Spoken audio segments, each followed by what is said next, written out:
سر 27ویں آئینی ترمیم کے بل میں پہلی بات چیئرمین صاحب پہلی بات جی آپ اگر نہیں سنیں گے تو ادھر سے بھی کوئی نہیں بول سکے گا سر اس میں ٹوٹل 49 کلوزز ہیں لیکن میں یہ وضاحت کر دوں کہ 3 مین سبجیکٹ ایریاز ہیں اور 2 انسلری ہیں 5 سبجیکٹ ایریاز کو یہ ایڈریس کرے گا یہ تجویز لائی گئی ہے کہ چارٹر آف ڈیموکریسی میں پاکستان بھر کی جو جمہوری جماعتیں ہیں انہوں نے جنرل پرویز مشرف کے مارشل لاء کے دور میں یہ طے کیا کہ ہم نے اس ملک میں جمہوریت کے فروغ کے لیے آئین اور قانون کی بالادستی کے لیے مل کے چلنا ہے اور جدوجہد بھی کرنی ہے اور کچھ فنڈامنٹلز طے ہوئے ان میں ایک جو نقطہ تھا وہ تھا وفاقی آئینی عدالت کا قیام جس میں ساروں صوبوں کے ججز جو ہیں سپیریئر کورٹس کے ان کی موجودگی ہو اور وہ جو آئینی معاملات ہیں آئین پاکستان میں وہ جو کلوزز ہیں آئین کی جو ڈیل کرتی ہیں کانسٹیٹیوشنل جورسڈکشن سے یا انٹرپریٹیشن آف کانسٹیٹیوشن سے متعلقہ جو ہمارے آج کے قانون میں آرٹیکل 184 آرٹیکل 186 پھر 187 میں کچھ پاورز ہیں پھر صدر صاحب کئی دفعہ ریفرنس فائل کرتے ہیں بھیجتے ہیں اس پہ اوپینین لیتے ہیں وہ معاملات جو ہیں وہ آئینی عدالت سنے اور ہماری جو ریگولر ہائی کورٹس اور سپریم کورٹس ہیں ان کا جو موجودہ ڈھانچہ اسی طرح برقرار رہے اس میں سر سول دیوانی فوجداری رینٹ فیملی کارپوریٹ کمرشل وہ سارے معاملات جو کہ 60,000 سے زائد کیسے سپریم کورٹ میں ہیں وہ وہاں پہ ان کے فیصلے ہوں اور وہی فائنل عدالت ہوگی اس کی کوئی فردر اپیل نہیں ہے سر پچھلے 26ویں آئینی ترمیم میں جب ہم نے اس پہ مشاورت کی تو کچھ دوستوں نے یہ کہا کہ آپ اتنی بڑی ٹرانزیشن کی طرف نہ جائیں اتنی بڑی تبدیلی کی طرف نہ جائیں آپ ٹرانزیشن کے ساتھ چلیں آپ آئینی بینچز بنا کے تجربہ کریں معاملات شاید اس سے بہتر ہو جائیں اور جو مقدمات کا تصفیہ ہے سپریم کورٹ میں وہ بہتر ہو جائے اس کی رفتار بہتر ہو جائے سر ہم نے بینچز 2/3 میجورٹی سے اسی ایوان میں یہ بل پاس ہوا قومی اسمبلی نے پاس کیا صدر مملکت نے اسینٹ کیا یہ بل پاس ہوا آئینی بینچز بن گئے سپریم کورٹ آف پاکستان میں اب سر تھا یہ کہ وہی عدالت ہے وہی جج صاحبان ہیں جوڈیشل کمیشن آف پاکستان انہوں نے نامزد کر دیتے تھے وہ دن کا زیادہ تر ٹائم کانسٹیٹیوشنل پٹیشن سنتے تھے وہ جو معاملات ان کی جورسڈکشن میں تھے اور باقی ٹائم پہ دیگر مقدمات بھی لیکن سر فیکٹ آف دا میٹر یہ ہے کہ 5 یا 6% مقدمات ہیں ٹوٹل جن کا میں ذکر کر رہا ہوں سر وہ کورٹ کا 40% وقت جو ہے وہ لے جاتے ہیں اور باقی مقدمات وہیں کے وہیں کھڑے تھے دوسرا سر کچھ لوگوں نے یہ بھی کہا کہ جی یہ کورٹ ودن کورٹ ہے کچھ نے یہ کہا کہ جی بینچز جو ہیں وہ جوڈیشل کمیشن بناتا ہے اس میں لیجسلیچر بھی بیٹھی ہے اس میں ایگزیکٹو بھی ہے یہ کیوں ہوگا یہ اعتراضات تھے طویل مشاورت کے بعد یہ طے کیا ہے تمام سیاسی قوتوں سے مشورہ کرنے کے بعد اور اپوزیشن سے بھی گزارش کی تھی کہ آپ اس پہ رائے دیں وہ دیتے رہے ہیں میڈیا کے ذریعے بھی اور آف دا ریکارڈ بھی بات ہوئی ہم نے کہا کہ وہ جو ایک درینہ خواہش اور مطالبہ ہے کہ ایک وفاقی آئینی عدالت قائم کی جائے اس کی تجویز پارلیمان میں لے کے آئی جائے جو کہ اس بل کے ذریعے آج ہم لے آئے ہیں سر اب یہ تبدیلی آنے کی وجہ سے تقریباً 40 ایسی کلوزز ہیں آئین کی جن میں تبدیلی کرنے جا رہے ہیں کیونکہ وہاں پہ لفظ آئینی عدالت یعنی فیڈرل کانسٹیٹیوشنل کورٹ کا ذکر ہوگا یا اس کے چیف جسٹس کا یا اس کے ججز کا ہوگا ذکر اس وجہ سے تقریباً 40 جو ہیں کلوزز 49 میں سے وہ کانسیکوینشل ان نیچر ہیں یعنی کہ وہ آئین کی کسی کلوز کا وہ جو مفہوم ہے تبدیل نہیں کر رہے اس میں صرف اس کا ذکر کیا جا رہا ہے سر دوسرا ایک ایشو آیا ٹرانسفر آف ججز آف دی ہائی کورٹس 1973 کے آئین میں سر آرٹیکل 200 میں اس کو ایڈریس کیا گیا اور آرٹیکل 200 میں یہ کہا گیا کہ کسی بھی جج کو ایک ہائی کورٹ سے دوسرے ہائی کورٹ میں صدر مملکت ٹرانسفر کر سکتے ہیں اور وہ اختیار ظاہر ہے وزیر اعظم کی ایڈوائس پہ استعمال ہوتا تھا لیکن اس کے لیے اس ہائی کورٹ جہاں سے وہ جا رہے ہیں چیف جسٹس صاحب کو جس ہائی کورٹ میں وہ جائیں گے اس کے چیف جسٹس صاحب کو اور سپریم کورٹ کے چیف جسٹس کو وہ اعتماد میں لیں گے یعنی کہ ان سے کنسلٹیشن کریں گے اور اس کے بعد وہ تبادلہ جج کی رضا کے بغیر 2 سال کے لیے ہو سکتا ہے، لیکن اگر 2 سال سے زائد عرصہ آپ نے انہیں بھیجنا ہے تو اس کے لیے آپ کو ان کی کنسنٹ لینا پڑے گی۔ 18ویں ترمیم میں وہ جو 2 سال والا معاملہ تھا اس کو بھی نکال دیا گیا اور کہا گیا کہ ان کی کنسنٹ لیں گے۔ 26ویں آئینی ترمیم میں وہی کی وہی پروویژن اسی طرح رہی، لیکن اس وقت بھی تجویز آئی تھی کہ اس میں بار بار یہ اشارہ ہوتا ہے کہ جی ایگزیکٹو کا کیوں عمل دخل ہے، تو یہ معاملہ بھی آپ جوڈیشل کمیشن آف پاکستان کو دے دیں۔ تو تجویز یہ دی جا رہی ہے کہ اگر ایک ہائی کورٹ سے دوسرے ہائی کورٹ میں کسی جج کو بھیجنا ہے، میں اس کی ایک مثال دیتا ہوں کہ بلوچستان ایک چھوٹا ہائی کورٹ ہے، لیکن اللہ تعالیٰ نے بلوچستان کو وسائل سے مالا مال کیا ہوا ہے۔ اب وہاں پہ آپ ریکوڈے کے ایک پروجیکٹ ہے، سیندک ہے، منرلز کے کام بڑھ رہے ہیں، ملٹی نیشنل کمپنیز آ رہی ہیں۔ وہاں پہ اگر بلوچستان کے چیف جسٹس صاحب یا وہاں کی بار یا ججز مطالبہ کرتے ہیں کہ ہمیں 2 سال کے لیے کمپنی کارپوریٹ میں جو جج تجربہ زیادہ رکھتے ہیں انہیں مہمان کے طور پہ بھیجیں، وہ وہاں پہ سرو کریں، واپس چلے جائیں۔ وائس ورثہ اسلام آباد لاہور میں یہ ہو سکتا ہے، پشاور اور کراچی میں ہو سکتا ہے۔ کئی دفعہ جج صاحبان خود خواہش کر دیتے ہیں کہ میرے کو فیملی ایشوز ہے، بچے پریکٹس کر رہے ہیں میرے اسی ہائی کورٹ میں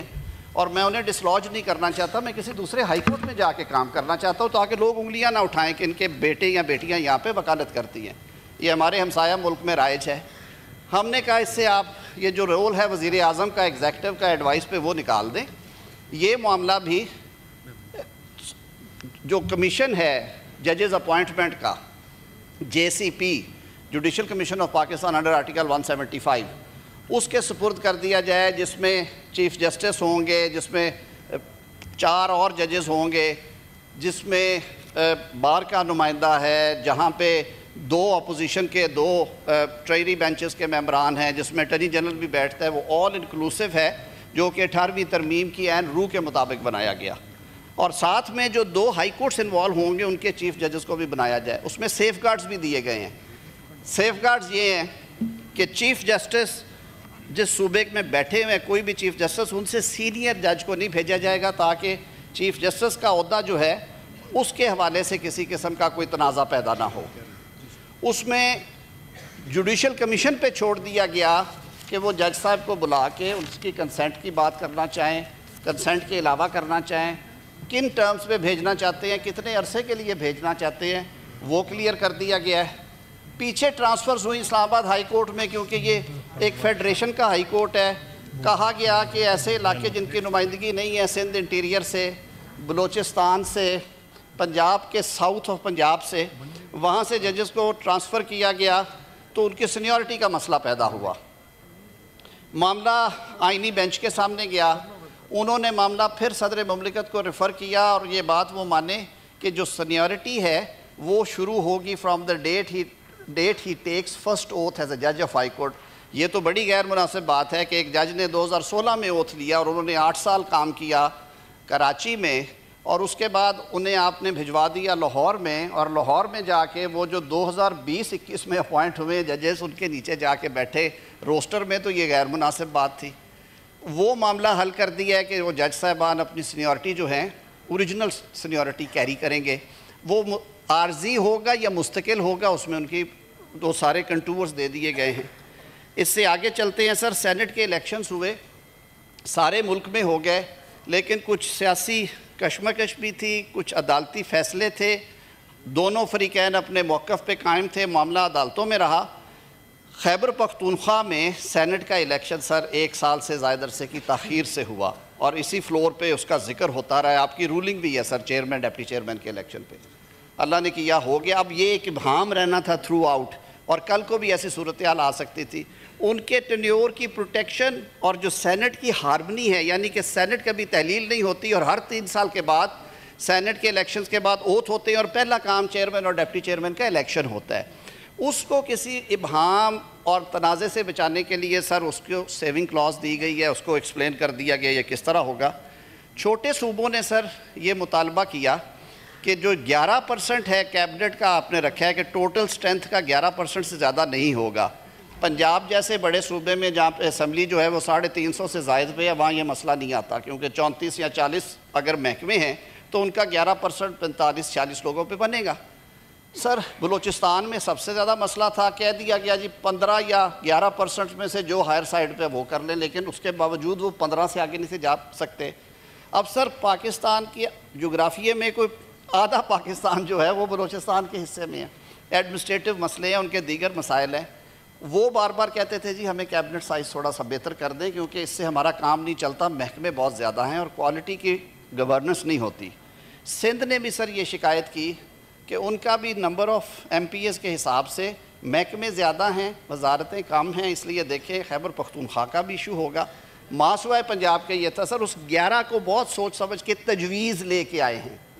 یہ سب تجاویز ہیں سر، یہ بل کی شائیں ہے، پاس کرنے کا ریجیکٹ کرنے کا اختیار اس موقر ایوان کا ہے۔ آپ 2/3 سے پاس کریں گے یہ آئین کا حصہ بنے گا، آپ نہیں کریں گے یہ بل کی صورت میں ویسے ہی واپس ہو جائے گا۔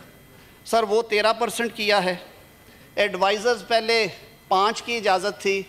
سر نئی جہتے ہیں، بہت ٹیکنیکل ایریاز ہے، اے آئی آ گئی ہے، ڈیجیٹل ریفارمیشن ہو گئی ہے، اکانومی کے کئی کنٹورز بدلے ہیں۔ حکومتوں کے پاس یہ اختیار ہونا چاہیے کہ وہ تھوڑا اس کو سٹریچ کریں۔ اس میں ہمارے دوستوں نے پاکستان پیپلز پارٹی نے کہا کہ اس کو بہت تھوڑا آپ کریں، باقی دیگر دوستوں سے بھی مشاورت کی، سب کا خیال تھا کہ بہت زیادہ 5 سے 7 پہ لے کے گئے ہیں، اینڈ دیٹس آل۔ یہ بھی تجویز ہے۔ سر اسی طرح 243 کے بارے میں بڑی ڈیبیٹ ہوئی ہے مختلف ٹی وی چینلز پہ بھی کہ پتہ نہیں کیا آ رہا ہے، پتہ نہیں کیا ہونے جا رہا ہے۔ سر اس میں ابہام کو دور کرنے کے لیے میں مناسب سمجھوں گا کہ میں وہ ریلیونٹ کلاز جو ہے اس کا مطالعہ کر دوں تاکہ کوئی چیز یہ نہ ہو کہ یہ سمجھ نہیں آئی اور اس کا ہمیں پتہ نہیں چلا۔ یہ ہے سر سروسز کے بارے میں، اس میں سر تبدیلی کی کیوں ضرورت پیش آئی؟ جناب چیئرمین، اللہ تعالیٰ نے اس ملک پہ اپنا خاص فضل کیا اور ہمیشہ سے رہا ہے، لیکن اس کی رحمتوں کی جو برسات اور اس کے فضل و کرم کا جو عالم ہم نے مئی 2025 میں دیکھا، اس پہ ساری دنیا جو ہے اس کی نظریں پاکستان کی طرف ہیں۔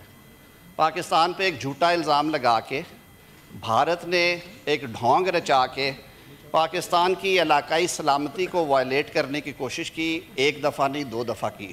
اور پھر جو بفٹنگ رسپانس دیا افواج پاکستان نے اس کی پوری دنیا مترف ہے، چاہے وہ سپر پاورز ہیں، چاہے وہ اسلامی بلاک کے ممالک ہیں، چاہے وہ اس ریجن میں بسنے والے دیگر لوگ ہیں۔ جناب چیئرمین، جب اسٹریٹجک چیزوں کی بات ہوتی ہے تو میرے خیال میں ہمیں بہت احتیاط کے ساتھ باتیں کرنا چاہیے، اور میں یہ عرض کروں گا اپنے دوستوں سے کہ اس ساری اسکیم کو پہلے پڑھ کے سمجھ کے اس پہ ضرور بحث بھی کریں، اس کو ڈسکس بھی کریں، لیکن اس میں پاکستان کی عزت وقار اور سالمیت کا عنصر ضرور ملحوظ خاطر رکھیے گا۔ جن جوانوں نے شہادتیں دی ہیں اور جن جوانوں نے یہ جنگ جیت کے دی ہے اور جن کمانڈروں نے اس کو لیڈ کیا ہے وہ قومی ہیرو ہیں، ہمیں ان کی عزت اور وقار کا احساس ہے۔ اب جو نئے زمانے کی جو جہتیں ہیں اور جو انٹرنیشنل ٹرینڈز ہیں ان کو سامنے رکھتے ہوئے 243 میں کچھ چیزیں جو ہیں ان کو انٹروڈیوس کرایا جا رہا ہے، کوئی سسپینس نہیں، میں اس کو پڑھ دیتا ہوں۔ پہلی بات تو یہ ہے سر کہ chairman joint chief of staff کا جو عہدہ ہے وہ رواجن کنونشنلی ہماری آرمی نہیں تھا، کمانڈر ان چیف ہی ہم کہتے تھے، جو ملٹری کے چیف آف آرمی سٹاف تھے وہی لیڈ کرتے تھے ڈیفنس فورسز کو۔ پھر ہم نے chairman joint chief of staff committee بنائی اور اس کے چیئرمین ایک مقرر کیے۔ اب تجویز یہ ہے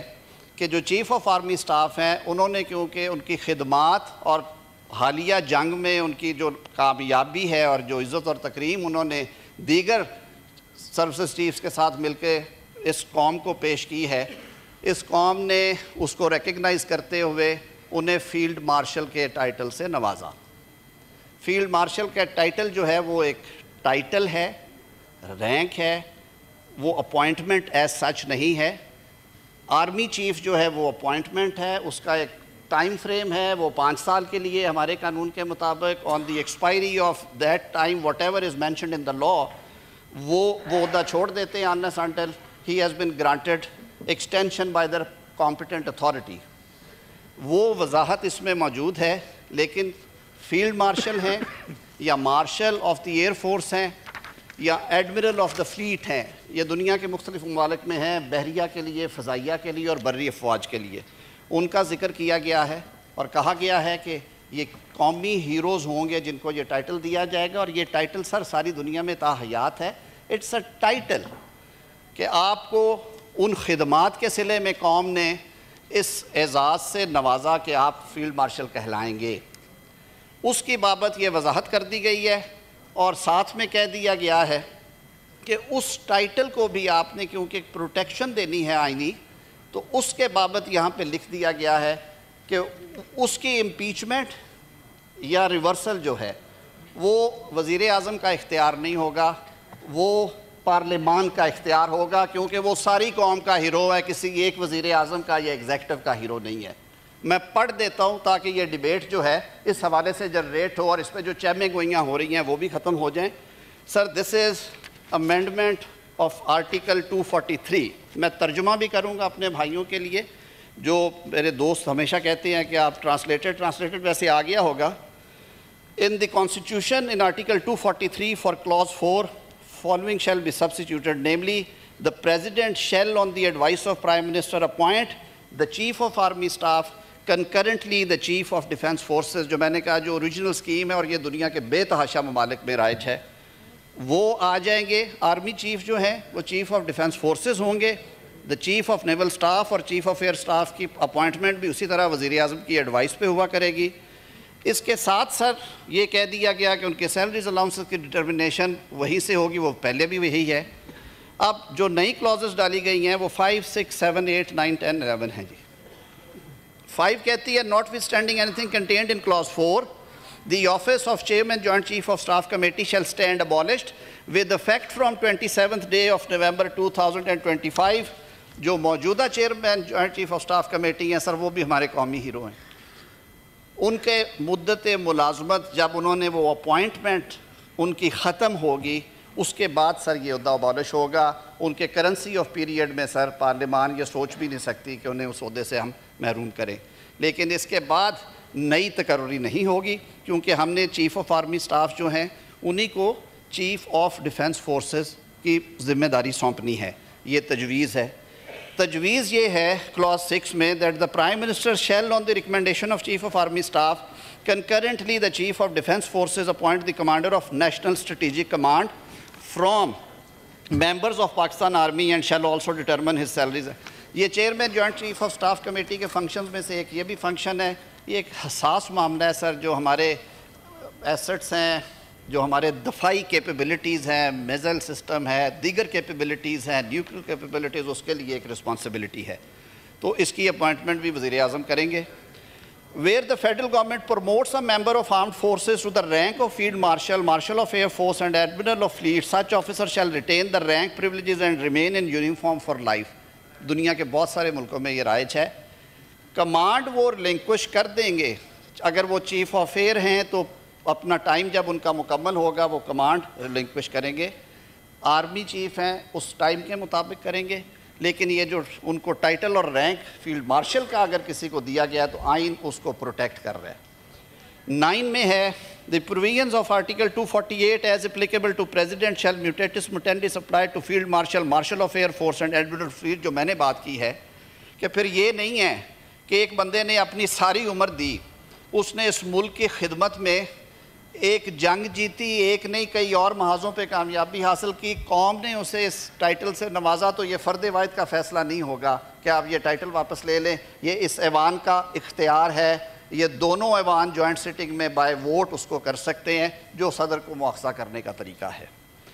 sir on completion of term of his command, یہ وہ بات ہے جس کی وضاحت میں under the law the federal government shall determine the responsibilities and duties of field marshal, marshal of air force and admiral of fleet in the interest of state. کہ جب وہ کمانڈ چھوڑتے ہیں تو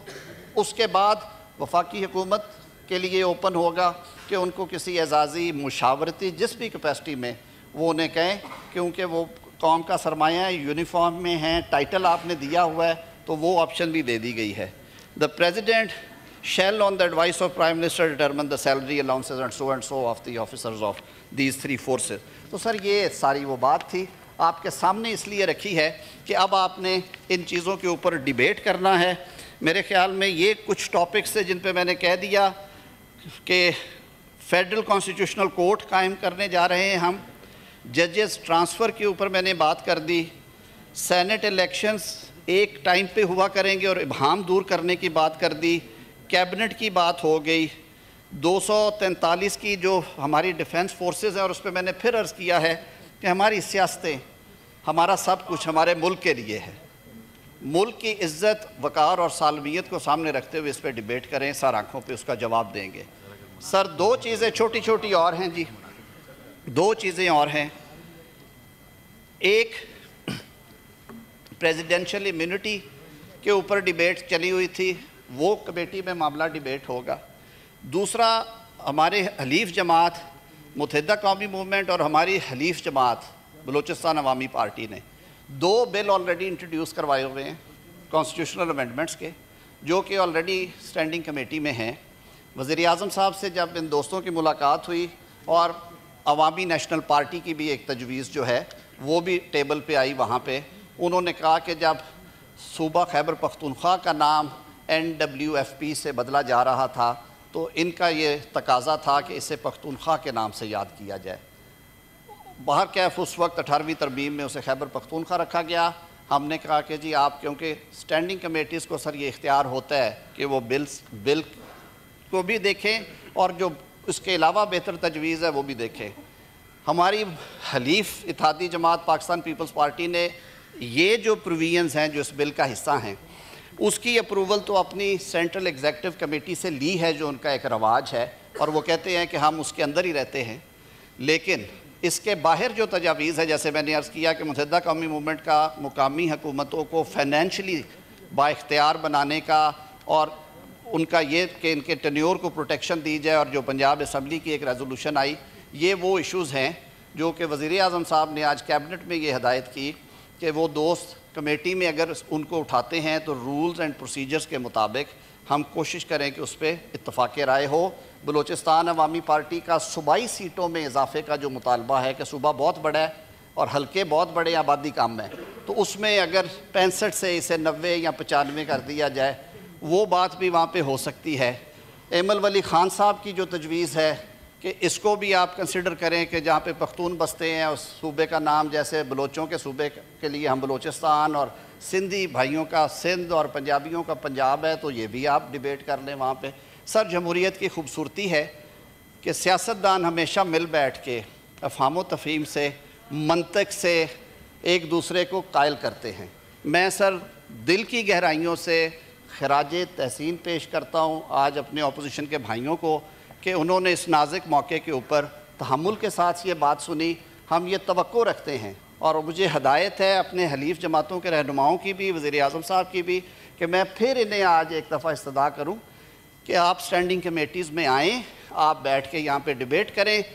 یہ آپ کا ڈیسیژن ہوگا۔ فلور آف ہاؤس پہ سر یہ جو بات کریں گے ہم اس کا جواب دینے کے پابند ہیں۔ میری آپ سب دوستوں سے گزارش ہوگی کہ بل کی کاپیاں آپ کے سامنے ہیں، جو آپ کے سامنے رکھا ہے، اس کے علاوہ اس میں کچھ نہیں ہے۔ لاز جو ہیں، قوانین جو ہیں، وہ لوگوں کے لیے ہوتے ہیں sir. People of Pakistan should be benefited. ہم نے اس نیت سے یہ چیزیں کی ہیں کہ نظام میں بھی استحکام رہے۔ کچھ چیزیں آپ اس پہ نتیجے عکس کریں گے بٹوین دا لائنز، تو بالکل میں کھل کے یہ بات کروں گا کہ سو موٹو کا اختیار ختم کیا ہے ہم نے، 184(3) کو ختم نہیں کیا، اس کو صرف وہاں سے اٹھا کے کانسٹیٹیوشنل کورٹ کے چیپٹر میں لے گئے ہیں۔ 186 ختم نہیں کیا، اس کو اٹھا کے ہم لے گئے ہیں اس ریلیونٹ چیپٹر میں۔ سو موٹو کا اختیار ہم نے ختم کیا ہے تاکہ پھر کوئی چیف جسٹس آ کے لوگوں کو بے لباس نہ کرے، ہسپتالوں میں چھاپے نہ مارے، وزیر اعظموں کو گھر نہ بھیجے، وزیر اعظموں کو سولیوں پہ نہ لٹکائے۔ تو اس نیت کے ساتھ یہ کیا، مجھے امید ہے کہ اپوزیشن کے بھی یہ دن پھرتے رہتے ہیں، آج ہم ہیں کل آپ ہوں گے۔ ملک کے استحکام کے لیے اچھی اسپرٹ کے ساتھ کام کریں، شخصیات کے نہیں سر، ملک کے لیے ترامیم کی جاتی ہیں۔ اس نیت کے ساتھ آپ کے سپرد یہ کرتے ہیں، یہ تجاویز ہیں، ان کو آئین کی شکل آپ نے دینی ہے کیونکہ آپ با اختیار ہیں۔ بہت شکریہ۔